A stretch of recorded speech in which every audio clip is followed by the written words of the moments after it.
several years ago, I was on a tear and I was just like, this guy did it. What the hell? And so I went on Facebook and I found him and I was like, why have you never given the police department dental imprints? And then I just started pounding him. And I was really aggressive, admittedly, like really aggressive. And he was like, please read my book. I didn't do it. They had the right people. And he was like very adamant. And so I was like, you know what? I'm not going to accuse this guy anymore until I read his book. So I read his book. And I was like, there's a huge part of me that still thinks, there's so much evidence against him. But at the same time, I didn't want to do to him what everybody had done to you. Exactly. So it was a really weird situation because he was so nice and you could tell that it has affected him for so long. Like it ruined his life too. Yeah. I mean, if he didn't do it, that sucks. And so I kind of laid off and he's been very friendly to me since. He comments on my Facebook and all kinds of stuff. But it was weird because I originally thought it was John. Yep. And so did I. Who is John? One of the fathers. Stepfathers? John Mark Byers. Yeah. Is there, in this documentary series I watched, there's a guy, one of the parents of the children. Is that who he accuses? He says, these young boys didn't do this. It was, and then he... Yeah, so the guy who accuses the other guy at first, he's the one that everyone thought did it. Like, he's the one my attorneys told me did it. And so I go on TV, and this is why I'm really hesitant to, say names or accuse people now, is because back then I believed 100% that this guy did it, and I went on TV and accused him on TV. Turns out, after they do the DNA testing and everything, it's not him either. So, I ended up, we ended up mending fences and we started going out to dinner. He ended up going on a promotional tour to talk about the case with us, try to get, more investigation done, all of that. But that's one of the reasons that I'm so hesitant to point the finger at, I don't want to destroy someone's life if they weren't responsible. Right. And there's so many different people too, because there's the person who is at Bojangles, and then there's Well, so what's that? What's that about? What's the Bojangles thing? Wait. So just to before we get into this, before we get into Bojangles, the crime is 3 young children were found, not just dead, but I believe they were exsanguinated. The blood had been removed from their bodies. That was one of the things that they never could figure out, just because when they found the bodies, they were found in running water. So they don't know if the blood washed away or what the hell happened. Even it was hard to even tell because they were found in a wooded area. So it was hard to even tell what were actually wounds that were put there by the person who did the killings versus animal predation, because they were found in a wooded area, bit by turtles, stuff like that. They also didn't do luminol testing for, 6 hours after they found the bodies. So they were out in the running water and the elements for 6 hours before they even checked to see if there's blood anywhere. Right. Oh, wow. Well, so I brought that up because you mentioned Bojangles, and you explain what that was about. Do you want to explain? Or do you want me to? So a lot of this stuff, keep in mind this was 30 years ago for me, but from what I remember, the Bojangles thing was someone that ran, I don't know if they have these everywhere or not, these Bojangles chains, chicken right? and biscuit places, whatever. So the manager of one of these places calls the police and he says, there's a guy in the bathroom covered in blood, and he's getting blood all over the stall everywhere. The police come out. The first one does not even go inside. She just went through the drive-in window and ordered chicken and biscuits. Oh my God. Whenever the others show up, they take the blood samples off of the walls and everything. He left a pair of sunglasses there that had blood on them. He smeared blood all over the walls of the stall.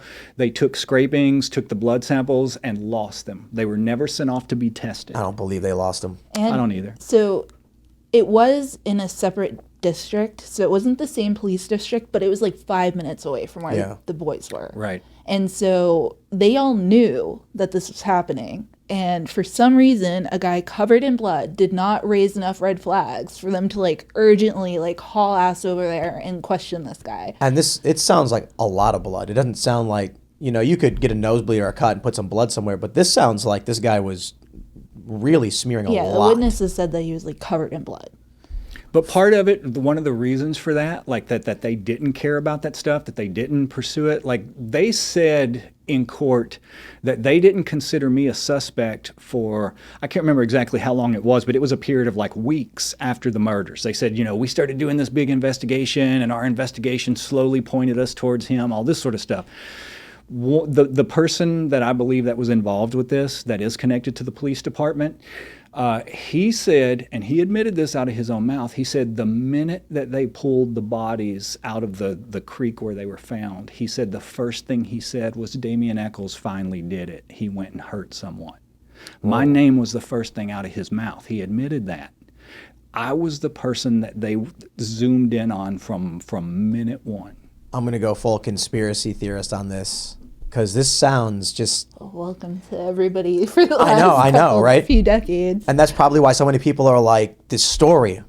So you have a guy walk into a fast food restaurant covered in blood, and that's relatively close to the area where the kids are found. But keep in mind, there's a lot of other people who also have very suspicious things. I mean, Terry Hobbs's hair was in the shoelace, and... Right. And Byers got his teeth removed. Like there was everybody did. There were a lot of people who looked suspicious. But the hair in the shoelace, that was one of the stepfathers, right? Right. I mean, your hair is going to be all over the place. That's a tough one. Right. But it wasn't on. It wasn't his son. It wasn't. Yeah, it was another one of the victims. Okay, all right. Now we're getting weird. I mean, but the kid. They probably did play together. There is a plausible explanation for that. Like transference. Yeah. I do this analogy about, placing bets all the time. If you're at a roulette table, where do you put your money if you think you're going to win? And if someone asked me to put my money down on a bet, it's someone, as you stated, someone probably close with the police in some way said, cover this up. We need a scapegoat. And all these pieces sort of come together. And I feel like, Cassandra, you probably felt this way for a long time. They target a mentally handicapped individual to get him to confess, to target the people they're going to use as a scapegoat to cover up something they knew more about. A guy shows up covered in blood, and then all of a sudden they lose the samples. No, it sounds like someone made a phone call. Keep in mind also, at the time that we were arrested, at the time these murders happened, the entire police department was under investigation by the FBI.